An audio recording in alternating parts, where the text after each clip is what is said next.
Aloha and welcome to 21.3 degrees north. I've got Kinetic Flow with me here today, Billy and Andrew. And we're filming today on location in Waikiki Beach. Welcome. Aloha and welcome. We've got Kinetic Flow in here today. We've got Andrew Toll and Billy Ballou. And they are the performers for circus type performances, which include slacklining, unicycling, contact juggling, and some extreme acrobats and knives, as you saw earlier. So your backgrounds before you became a duo were quite different. Andrew, you began juggling in around 4th grade with Circus. Yeah, Rob Merman, the former director of Circus, came and did a residency at my elementary school, taught me how to juggle, and growing up in the middle of nowhere, it was a great hobby to have. So.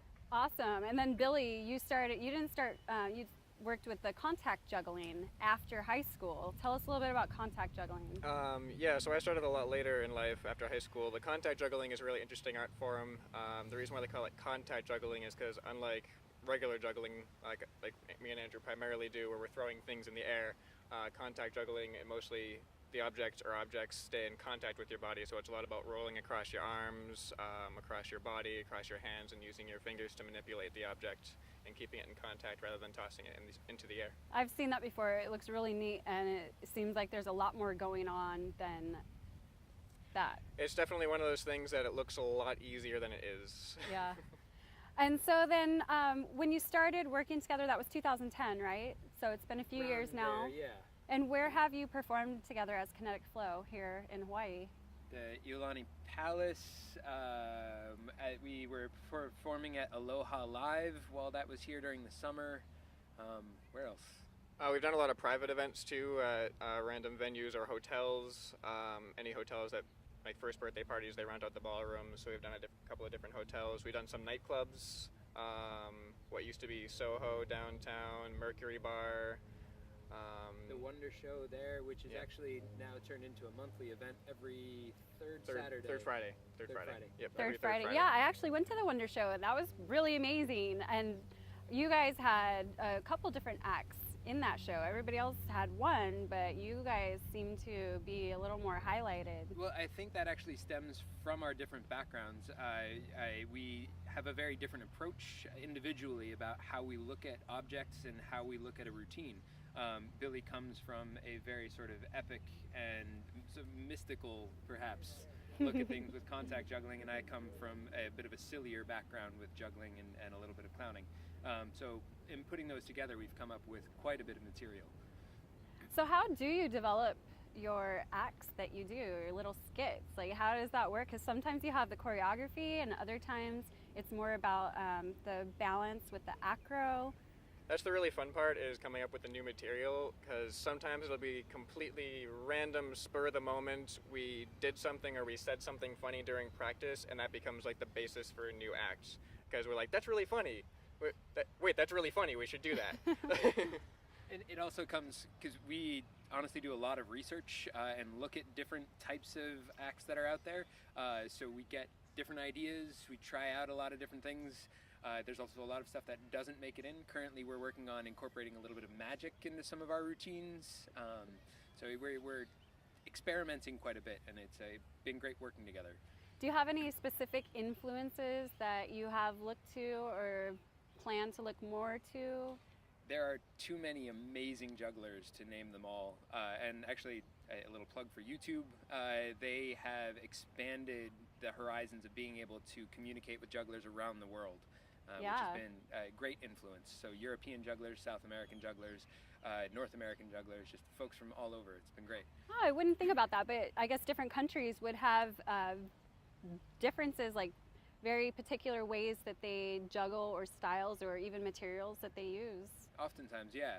Yeah, you can really see different styles, and you can start to see how they mesh together when you see these videos come out year after year. It's great fun. That is really cool. So along with the corporate and the public and the private events that you've done, you've also done a little bit of work in schools. And so tell us a little bit about how that is working in schools, because it must be very different than juggling in a bar, per se. Yeah, it's completely different. Everybody always asks us, that looks really hard to do. Like, how do you guys do that? And now here we are teaching like kindergartners to fifth graders how to do what we do. And so that just kind of goes to prove that it's really about the practice. You know, we weren't born with just being able to juggle. We had to learn how to do it.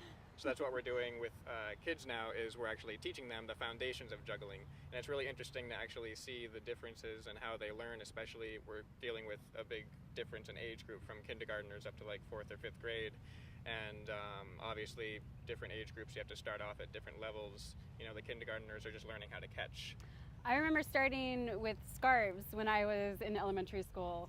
That's all the further I got with juggling. But. Yeah, one of the great things about scarves is that they take a lot of long time to come down, right? It actually, at least I certainly find it difficult to juggle with scarves now because they take so long to come down. Yeah, you're like juggling other things while you're waiting for the scarf to fall. Right. But it's great for younger kids, and we've been having a blast teaching at Punahou at Waldorf with the Circus theater program during the summer school at Punahou. With Ergi Palko, and there's something about teaching the kids that really gets us into this skill, because you have to think about it in a different way to be able to teach it. Yeah. You spend all this time practicing, but then to be able to demonstrate that to somebody else, it takes a little bit of time to think about, and it's great fun. Great. So if you had your ultimate dreams come true, let's say you had a genie in a bottle, and it popped out and said, any wish you want for kinetic flow, what would be the ultimate dream? And you may have different dreams. Tell each of you. Tell me what it is. I think what is common between us is obviously we want it to be full-time, like a steady, constant inflow of either gigs or in a show. For instance, like when we were in Aloha Live at the Queen Kapiolani for like 6 or 7 months, and that was, to me at least, that was the closest we've come to making it like to what we want it to be as a juggling duo. I think ideally Andrew is definitely really would like to tour with something. I'm fine with either touring or just staying in a static place too, but I think Andrew really likes the touring aspect, the traveling aspect. I just would really like to perform and have a steady gig and be able to make a living. I don't want to get rich, but we'd like to be able to do what we love to do, and be able to survive doing that. And we're getting close, which is a lot of fun. But I think, ultimately we discussed earlier over the phone having some creative control in what we're able to do. So, if this genie in the bottle, per se, were able to allow us to do that, creating our own show with some of the other great performers that are here on the island would be fantastic. So, but yeah, having a steady gig would be great. Right, and sometimes that means that you do have to travel, because staying in one place, right. And especially because Oahu is so small, traveling, I don't know if you mean on islands or other islands or even the mainland or other countries. Are you open to any of it? Anything that's steady. Like if we can just keep performing and keep at it to sustain ourselves by doing this, like that's the dream right there. Well, and if you think about it, the entire planet's one tiny little island in the middle of the solar system, it right? Really so, is. So we're good with that. So I'm sure that you get asked this a lot by anybody that sees you. Oh, how do you juggle? What do you do? So what kind of advice do you give to these people? Practice. It's always practice. And how much do you practice? At least 4 days a week, if we're not just completely busy with other aspects of our lives, which is most of the time. Right. Like for instance, now Andrew's in the opera, so he has a really demanding rehearsal schedule, but even so, we've still been practicing at least like 3 or 4 days a week. Yeah, I think we've kept up 3 days a week at minimum. Yeah. And I forgot to ask you more about that opera. So it's at the Hawaii Opera Theater? The Hawaii Opera Theater, right. It's the performance of Pagliacci at the Blaisdell. Oh, it's at the Blaisdell. It is That's at the really Blaisdell, neat. So you get to juggle in a show with opera singers and... It's quite an experience. I definitely had no idea what I was getting into. I thought that it was going to be sort of a background juggling, and actually tried to get Billy in the show, and it turned out to be a larger part than I had anticipated. So I'm trying to recall some high school acting. So you have done a little bit of theater work in the past? A little bit. Throughout high school, we did a couple of one-act plays and a couple of regular plays, but yeah, Very cool. So what you would say to people is just get something to juggle and just start juggling and practice as much as you can. And more than anything, if you can keep at it 15 minutes a day, is far better than trying to do a 3-hour practice once a week or once a month. It's the consistency of doing something over and over and over that really is what builds the skill. You'll see progress much quicker that way, rather than trying to do these long practices. Yeah. Yeah, it's like that with a lot of different skills that you develop. I'm learning guitar right now, and that's what they're telling me. Even if you practice 15 minutes a day, it's better than 2 hours on Saturday. Yep. Yeah, definitely. Well, thank you guys so much for coming out to talk with us, and I've really enjoyed this, and we're going to show you guys a little bit more of their skills. So when a lot of people see jugglers juggling, they wonder how they can keep track of what's flying through the air. It just seems like so much stuff's going in the air. How do you know what's what? But really, it's all about patterns. So what we're going to do is we're actually going to juggle 8 clubs in the air, and we have 1 orange club. That's going to be our first throw. So since we have 8 clubs, once we do 8 throws, the orange one will have cycled back through to the starting position. So we're going to count up to 8, and you'll see that once we get to 1 again, the orange club goes back over from where it started. So pay attention to the orange club. 1, 2, 3, 4, 5, 6, 7, 8, 1.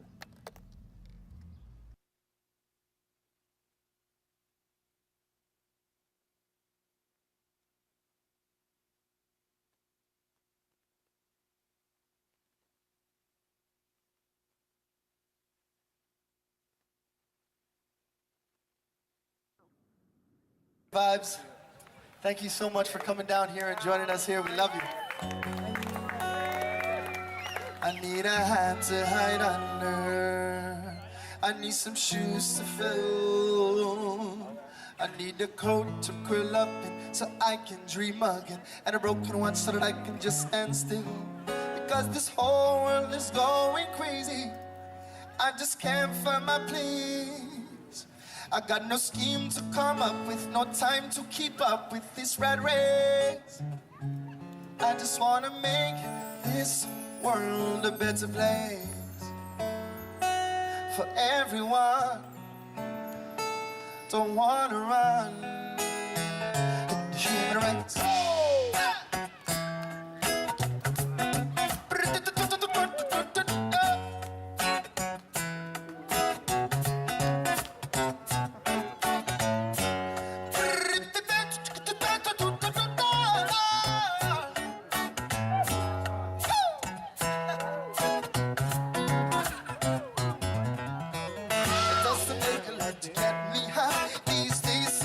Was just pass me by. It's not I'm walking up in the crowd. I was thinking out loud as that was speaking and the song is coming out.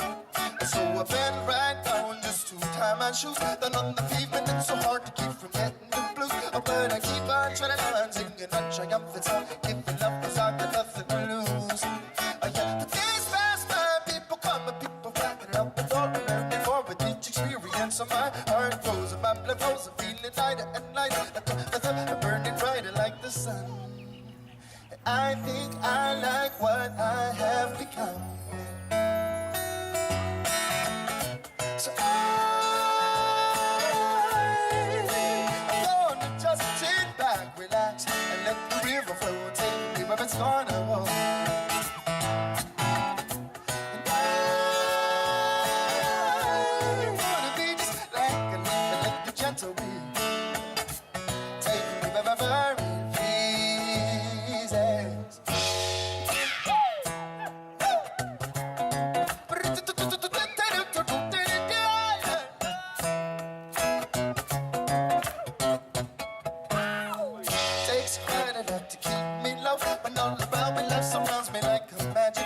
I can't imagine being born when there's so much left to know. When there was no learning, cause there's always room to grow. And so I've been walking on these city streets. So much division and division, never agreeing for keeps. Every time somebody screws up, an angry car horn beeps. On every corner, a policeman creeps. Yeah, but did you know there's a better place where we can go? A bit of a life, a love of a land. You can make a mistake and no one gives a damn. And no one makes a plan of its fantasy and says you are to be. I call this new land reality, yeah. So I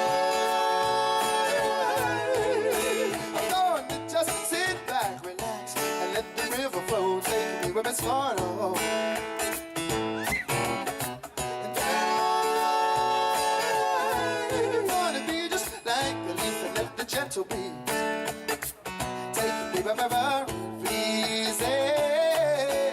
'Cause I'm not looking for no trouble. I just wanna double my fun, spend all my days in the sun. And I know nothing lasts forever, so any kind of weather is fine. I have a good time. If the words don't rhyme, it doesn't matter, 'cause no one's keeping score, and nothing that you can be sure. Yeah, the difference